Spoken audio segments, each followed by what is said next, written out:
पिछले साल वर्ष 2024 में जेटेट का फॉर्म निकला था झारखंड से और इसमें बहुत सारे लोगों ने फॉर्म भरा होगा।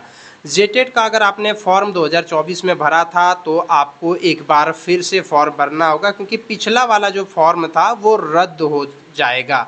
एक्चुअली ये रद्द नहीं होगा, बल्कि आपको फिर से रीसबमिट करने की ज़रूरत होगी। ऐसा क्यों होगा मैं अभी आपको बता दे रहा हूँ।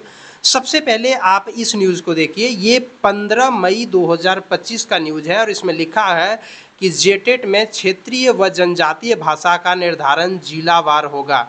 यानी जेटेट जो होगा, झारखंड टीचर एलिजिबिलिटी टेस्ट, यानी झारखंड शिक्षक पात्रता परीक्षा जो होगी, उसमें जनजातीय भाषा या फिर रीजनल लैंग्वेज, इसका निर्धारण अब जिलावार किया जाएगा।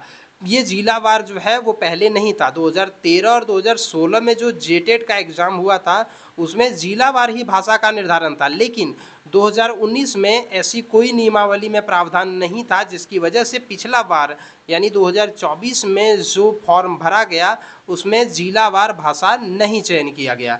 अब एक बार फिर से जो है वो ऐसा कहा जा रहा है कि जेटेट में क्षेत्रीय या जनजातीय भाषा जो होगी वो जिलावार होगी। ये न्यूज़ है 25 मई 2025 का और इसमें देखिए लिखा हुआ है कि जेटेट में जिला स्तरीय 11 भाषाएं तय फिर से लिए जाएंगे आवेदन। यानी अगर आपने पिछला बार आवेदन किया था 2024 में, तो आपको एक बार फिर से आवेदन करना होगा। हालांकि आपको दोबारा भुगतान करने की ज़रूरत नहीं है, पेमेंट आपको दोबारा नहीं करने की ज़रूरत है, बस आपको रीसबमिट करना होगा कुछ भाषा वगैरह को सेलेक्ट करके। देखिए, झारखंड में कार्मिक प्रशासनिक सुधार एवं राजभाषा विभाग के द्वारा कुल 15 अधिसूचित भाषाएं हैं। इनमें से 11 भाषाएं जो हैं वो जिलावार जो है वो आपको सेलेक्ट करना होगा, और बाकी जो 4 भाषा बचेगी उन 4 भाषा में से किसी एक भाषा में आपको तो सबमिट होना ही होगा। उन 4 भाषाओं में से किसी एक भाषा को आपको सेलेक्ट करना है और उसमें एग्जाम देना ही होगा। इसके अतिरिक्त इन जो 11 भाषाएं बचेंगी, इन 11 भाषाओं का निर्धारण जिलावार होगा और उनमें से किसी एक भाषा को आपको सेलेक्ट करना होगा। साथ ही जेटेट में कुछ और भी बदलाव किया गया है। जेटेट में जो क्लास 1 से लेकर के 5 तक के टीचर होंगे, प्राइमरी टीचर लेवल 1 के, उन लोगों का जो एग्ज़ाम, उन लोगों के प्रश्न कठिनाई का जो स्तर होगा वो मैट्रिक लेवल का होगा, यानी सेकेंडरी लेवल का। और साथ में जो 6 to 8 यानी लेवल 2 के होंगे, उन लोगों का जो प्रश्न पत्र होगा वो इंटरमीडिएट लेवल का होगा। अगर आपने पिछला बार यानी 2024 में आवेदन दिया तो फिर से आपको भुगतान नहीं करना होगा, और सिलेबस जो है वो सीटेट के अनुरूप होगा। यानी जो भारत सरकार कंडक्ट कराती है सीटेट, यानी सेंट्रल टीचर एलिजिबिलिटी टेस्ट, उस आधार पर होगा।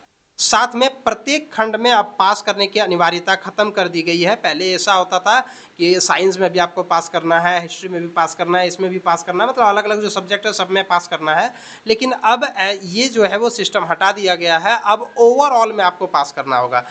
जिलावार भाषा का विभाजन क्यों किया जाएगा, इसको लेकर के भी यहाँ पर एक बात स्पष्ट की गई है स्कूली एवं साक्षरता विभाग के द्वारा। उन्होंने कहा है कि चूंकि प्राथमिक और मध्य विद्यालय के जो शिक्षक होते हैं उनका केडर जिला स्तरीय होता है, इसीलिए जिलावार भाषा का तय करना बहुत ही ज़रूरी है, क्योंकि शिक्षक जिस जिले में नियुक्त होंगे वहाँ के स्थानीय भाषा की जरूरी उनके लिए आवश्यक होगा।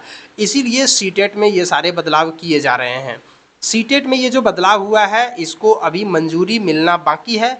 जब मंजूरी मिल जाएगा तो फिर से एक बार जो है वो सीटेट का ऑनलाइन आवेदन होना शुरू हो जाएगा। संभवतः ये काम जुलाई में होगा, जब कैबिनेट इस पर मुहर लगा देगी। तो जैसे ही ये सारी चीज़ें हो जाती है, मैं अपने चैनल के माध्यम से आप तक एक बार फिर से आऊँगा। इसलिए आप हमारे चैनल को सब्सक्राइब करके रखिए और बने रहिए हमारे चैनल पर। धन्यवाद।